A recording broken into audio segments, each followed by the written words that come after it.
نہ کوئی غم کرو نہ خوف، خوشیاں مناؤ جنت کی جس کا تم سے وعدہ کیا گیا تھا۔ اللہ کی ربوبیت پر اطمینان جب انسان کو ہو جاتا، میرا رب اللہ ہے، ربی اللہ، انسان کے لیے نہ کوئی کھٹکا، نہ کوئی خطرہ، نہ کوئی خوف، نہ کوئی حزن۔ جو کچھ ہو رہا ہے کس کے اذن سے ہو رہا ہے؟ اللہ کے اذن سے۔ اللہ کے اذن کے بغیر پتہ تک نہیں ہلتا۔ یہ کوئی اندھا بہرا مادہ نہیں ہے جس سے مجھے کوئی خوف ہو۔ اندھا بھینسا چلا رہا ہو اس سے تو ڈرنے کا ہر انسان کو ڈرنا چاہیے، نہ معلوم کس کو ٹکر مار دے۔ لیکن نہیں، اس کائنات کو چلانے والا ایک سمیع و بصیر خدا ہے۔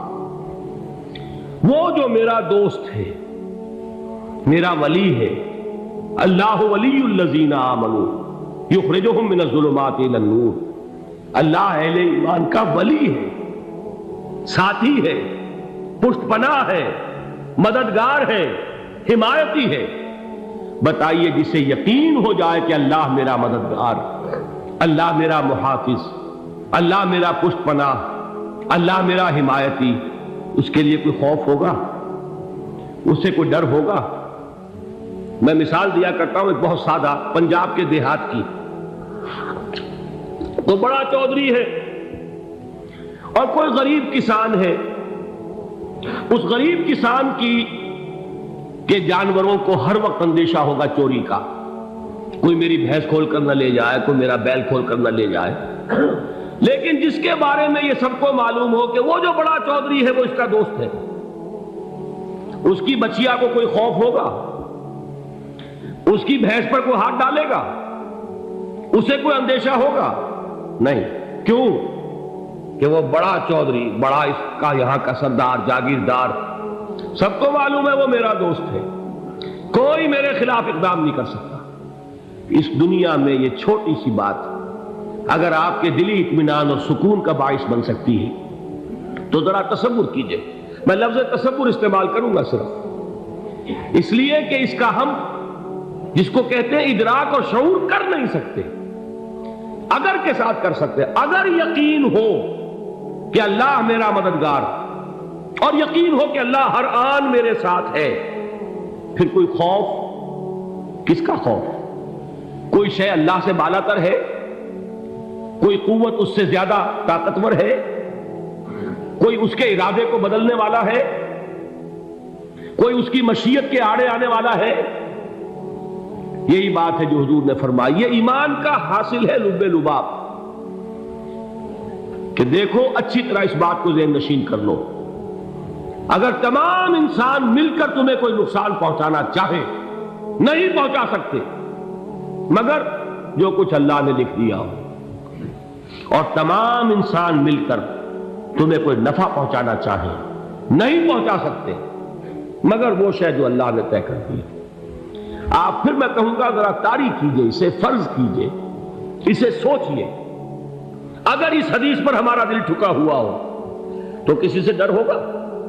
یہ مجھے نقصان نہ پہنچا دے، یہ میری رپورٹ خراب نہ کر دے، یہ میری انکریمنٹ نہ رکوا دے، یہ میرا یہ نہ بگاڑ دے، یہ میرے یہ نقصان نہ پہنچا دے۔ اس کا ڈر، اس کا ڈر، اس کا خوف، اس کی خوشامد، اس کے لیے جا کر طرح طرح سے اپنی عزت نفس کو ذلیل کروانا اس کے سامنے، یہ سب کچھ کیوں کرتا ہے انسان؟ جب سمجھتا ہے کہ اس کے ہاتھ میں میرا کوئی نفع ہے، اس کے ہاتھ میں میرے لیے کوئی ضرر ہے، یہ مجھے کوئی غضب پہنچا سکتا ہے، یہ مجھے کوئی نقصان پہنچا سکتا ہے، یہ میرا کوئی کام بنا سکتا ہے، یہ میری کوئی ضرورت پوری کر سکتا ہے، اسی کا نام شرک ہے۔ جہاں آپ نے یہ سمجھا کہ غیر اللہ کے اندر کوئی طاقت موجود ہے، وہی شرک ہے۔ بتوں سے تجھ کو امیدیں، خدا سے نو امیدی، مجھے بتا تو صحیح اور کافری کیا ہے؟ شرک تو یہ ہے۔ جس پر بھی تمہیں یہ خیال ہے، کلمہ ہے یہ کلمہ سوم، لا حول ولا قوت الا باللہ، ذرا اس پر دل کو کبھی اگر آپ تصور کریں، پھر فرض کریں، دل ٹھک جائے اس پر، کوئی طاقت نہیں۔ یہی بات تھی جو شیخ عبد القادر جیلانی رحمۃ اللہ علیہ نے اپنی وصیت میں اپنے بچے سے کہی۔ 11ویں دینے والے ہیں، لیکن حضرت شیخ عبد القادر جیلانی کی وصیت اور تعلیمات کو کتنے لوگ ہیں تم جانتے ہو؟ یہ جن مقامات تک پہنچے ہیں وہ کس چیز کی بدولت پہنچے؟ انہوں نے جو پیغام دیا وہ کیا تھا؟ اے میرے بچے، جس طریقے سے قرآن مجید میں حضرت لقمان کی نصیحتیں جو ہے نقل کر دی گئی ہیں، میں یہ عرض کروں گا بالفرض اگر قرآن حضرت عبد القادر جیلانی کے بعد نازل ہوا ہوتا تو شیخ عبد القادر کی یہ نصیحتیں بھی قرآن میں درج ہوتی۔ اتنی اونچی نصیحتیں ہیں۔ اے میرے بچے، اس حقیقت کو ذہن نشین کر لے، لا فاعل فی الحقیقت ولا مؤثر الا اللہ۔ اس کائنات میں نہ کوئی فاعل حقیقی ہے نہ مؤثر حقیقی ہے سوائے اللہ۔ کسی شے میں کوئی تاثیر نہیں اگر اللہ نہ چاہے۔ آگ جلا نہیں سکتی اگر اللہ نہ چاہے، پانی ڈبو نہیں سکتا اگر اللہ نہ چاہے، زہر ہلاک نہیں کر سکتا اگر اللہ نہ چاہے، کوئی چیز فائدہ نہیں پہنچا سکتی اگر اللہ نہ چاہے۔ تو در در پہ کیوں سر جھکاتے ہو؟ در در پر کیوں جبیں سائی کرتے ہو؟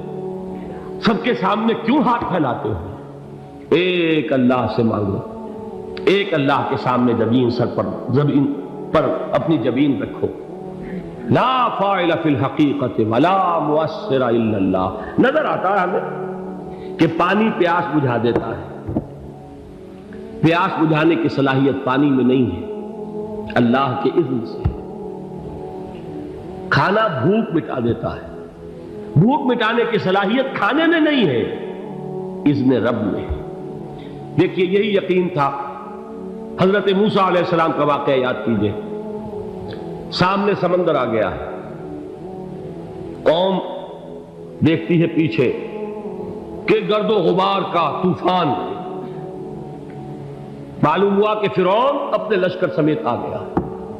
لشکر جب چلتا تھا تیز رفتاری کے ساتھ تو گرد و غبار کا جو طوفان اٹھتا تھا اس کا تصور کیجیے، اور لمحہ بلمحہ وہ قریب آ رہا ہے۔ پوری قوم نے کیا کہا؟ اے موسیٰ انا لمدرکون، اے موسیٰ ہم کو پکڑے گئے۔ قرآن مجید نے تو یہاں وہ باتیں نہیں لکھی ہیں، لیکن تورات میں یہ درج ہے کہ بنی اسرائیل جھگڑنے لگے، دست و گریبان ہو گئے موسیٰ کے ساتھ۔ موسیٰ نے یہاں مروایا لا کر، اس سے تو ہم ہی بہتر تھے، وہاں کھانے کو ملتا تھا، زندگی تو تھی، بیگار ہم کر رہے تھے، موت تو نہیں تھی۔ اب جو کچھ ہوگا اس کا تصور کرو، جس طریقے سے ہمارے ٹکڑے اڑائے جائیں گے۔ تو لڑ رہے ہیں حضرت موسیٰ علیہ السلام سے۔ یہ تورات کی تفصیل ہے، قرآن میں صرف اتنا آیا ہے، پریشان ہو کر انہوں نے کہا انا لمدرکون، موسیٰ ہم کو پکڑے گئے۔ اس وقت موسیٰ کا جواب کیا ہے؟ کلا ان معی ربی سیہدین، نہیں، میرے ساتھ میرا رب ہے، وہ راستہ دے گا۔ بتائیے کہاں راستہ نظر آ رہا ہے؟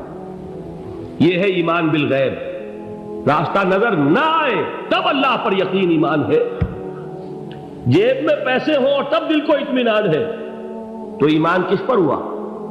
پیسے پر، اللہ پر نہیں۔ جب وسائل و ذرائع نہ ہو اور پھر یقین ہو کہ اللہ مسبب الاسباب ہے، وہ اسباب کا پابند نہیں ہے، وہ اسباب کا محتاج نہیں ہے، اسباب اس کے محتاج ہے۔ اگر یہ یقین ہے تو اللہ پر ایمان ہے، یہ نہیں ہے تو تمہارا ایمان اسباب پر ہے، وسائل پر ہے، ذرائع پر ہے، مادیات پر ہے، اللہ پر نہیں۔ اس وقت کہاں راستہ تھا؟ کوئی راستہ تھا؟ سمندر ہے اور ادھر سے لشکر آ گیا ہے۔ کلا ان معی ربی سیہدین۔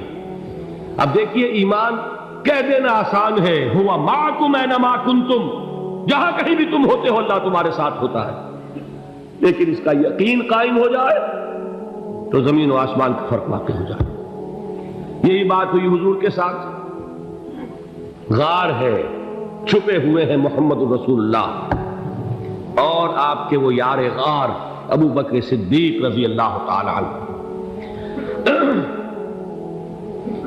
اقبال نے حضرت ابو بکر کی شان میں چند اشعار کہے صرف، لیکن واقعہ یہ ہے کہ بھاری بھاری نظموں پر اور قصیدوں پر بھاری ہے، طویل ترین نظمیں اور قصیدے ہوں ان پر بھاری ہے۔ ہمتیں ابو بکر کی ہمت جو ہے، کشت ملت را چوں ابر، جیسے بارش سے کھیتی اپجتی ہے، ابو بکر کی ہمت اور عزیمت اس امت کو اسی طرح سینچنے والی ہے۔ ثانیے اسلام و غار و بدر و قبر، وہ دوسرے تھے اسلام میں، دوسرے پہلے کون تھے؟ انا اول المومنین، حضور فرماتے سب سے پہلا ایمان لانے والا میں، دوسرے ابو بکر۔ ویسے ہمارے ہاں یہ چلتا ہے اختلاف، حضرت علی پہلے ہیں کہ حضرت ابو بکر پہلے ہیں، لیکن اس میں بڑی خوبصورت تطبیق قائم کی ہے علماء نے، اور بہت صحیح ہے۔ چار کے بارے میں فیصلہ ہی مت کرو کہ کون پہلے، ان کی ایک عجیب تقسیم کر دی ہے۔ آزاد مردوں میں، بالغ مردوں میں سب سے پہلے ابو بکر، بچوں میں سب سے پہلے علی، خواتین میں سب سے پہلے خدیجہ، اور غلاموں میں سب سے پہلے زید بن حارثہ۔ بڑی پیاری تقسیم ہے، یہ چاروں ہی پہلے ہیں، ہر ایک کے لیے اولیت ہے۔ اور واقعہ یہ ہے کہ اگر زمانی اعتبار سے تعین ہوگا تو پہلے خدیجۃ الکبریٰ آئیں گی رضی اللہ تعالی عنہ، کسی اور سے بات کرنے کی نوبت بعد میں آ سکتی ہے، پہلے تو اہلیہ محترمہ سے بات ہوئی، آتے ہی پہلی وحی ہوئی ہے، ابھی تبلیغ کا حکم نہیں تھا، کس کو بتایا واقعہ؟ ابھی اپنی نبوت کی تبلیغ کا تو حکم ہی نہیں آیا، واقعہ کس کا ہے؟ وہ خدیجہ کا ہے۔ جب کہا ہے کہ خشیت علی نفسی، مجھے اپنی جان کا اندیشہ ہے، تو کیا جواب دیا خدیجہ نے رضی اللہ تعالی عنہا؟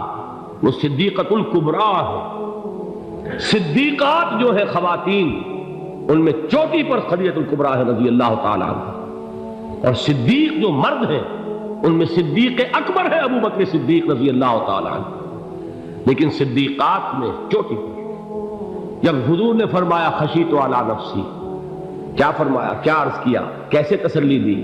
نہیں، اللہ آپ کو ضائع نہیں کرے گا، آپ غریبوں کے ہمدرد ہیں، آپ مساکین کے تکالیف رفع کرنے والے ہیں، آپ بیواؤں کی سرپرستی کرتے ہیں، آپ مسافروں کی خدمت کرتے ہیں، اللہ آپ کو ضائع نہیں کرے گا۔ یہ یقین ہے اس خاتون کے اندر۔ خیر وہ ایک علیحدہ بات ہو جائے گی۔ میرے دل پر حضرت خدیجہ رضی اللہ تعالیٰ عنہ کی شخصیت کا بڑا گہرا نقش ہے، جو وہ کوئی اور ہی وقت اور موقع ہوا تو بیان ہوگا۔ بہرحال اقبال نے ایک مصرے میں جو چار اولیتیں جمع کر دی ہیں، ہمت او کشت امت را چو ابر، ثانی اسلام و غار و بدر و قبر۔ اسلام میں حضور کے بعد پہلے کون؟ ابو بکر۔ غار میں حضور کے ساتھ کون؟ ابو بکر۔ بدر کی رات اللہ کا رسول سر بسجود، وہ جھاڑ، وہ گھاس پھوس کی جو جھوپڑی بنائی گئی تھی، اور وہاں تلوار ننگی لے کر پہرا دینے والا کون؟ ابو بکر۔ اور اس حجرہ عائشہ میں محمد کے بعد سب سے پہلے دفن ہونے والا کون؟ ابو بکر رضی اللہ تعالی عنہ وصلی اللہ علیہ وسلم۔ وہ جو معاملہ میں سنا رہا تھا غار ثور کا، حضرت ابو بکر بھی حضور کے خیال سے لرز گئے ہیں۔ آپ کو یاد ہوگا کہ جا کر پہلے تمام جتنے سوراخ تھے انہیں بند کیا ہے، ایک سوراخ رہ گیا تھا جس کو بند کرنے کے لیے کوئی کپڑا نہیں تھا، وہاں اپنی ایڑی رکھی ہے، تب کہا ہے حضور سے تشریف لائیے، اور اپنے زانو پر حضور کو لٹایا ہے، اور وہاں کسی موذی جانور نے کاٹا ہے، حضور کی آنکھ لگ گئی تھی، اس وقت اس بل کے اندر جو بھی بچھو ہے کیا ہے واللہ عالم، اس نے کاٹا ہے، اس کی تکلیف کی وجہ سے ابو بکر کی آنکھوں سے آنسو ٹپک گئے، حضور کے چہرے مبارک پر پڑے ہیں، تو حضور جاگے ہیں، معاملہ کیا ہے؟ ایڑی نہیں ہٹائی وہاں سے، مبادا وہ جانور وہاں سے نکل کر محمد الرسول اللہ کو کوئی گزن پہنچا دے، ابو بکر کی ایڑی ہے، جس طرح چاہے کھا لے، ختم کر دے، جان نکل جائے تب کوئی آنچ آئے، محمد پر تو آئے، لیکن جیتے جی نہیں۔ وہ ہے ابو بکر۔ حضور کے خیال سے اس وقت حضور نے پھر اپنا لعاب دہن لگایا ہے، اور اس سے پھر آپ کی تکلیف ختم ہوئی۔ جیسے خیبر میں حضرت علی کی آنکھ دکھ رہی تھی، اس کو جو شفا حاصل ہوئی ہے وہ بھی حضور کے لعاب دہن سے ہوئی۔ تو بہرحال اس وقت انہوں نے کہا ہے کہ اے نبی یا رسول اللہ، اگر اس وقت ان میں سے کسی نے غیر ارادی طور پر بھی اپنے قدموں کی طرف جھانک لیا تو پکڑے جائیں گے، کیا جواب تھا اللہ کے رسول کا؟ لا تحزن ان اللہ معنا، اللہ ہمارے ساتھ ہے، کیوں گھبراتے ہو ابو بکر؟ یہ ہے ایمان باللہ، میرا مالک اللہ، میرا رازق اللہ، میرا محافظ اللہ، میرا مددگار اللہ، میرا پشت پناہ اللہ، میرا دوست اللہ۔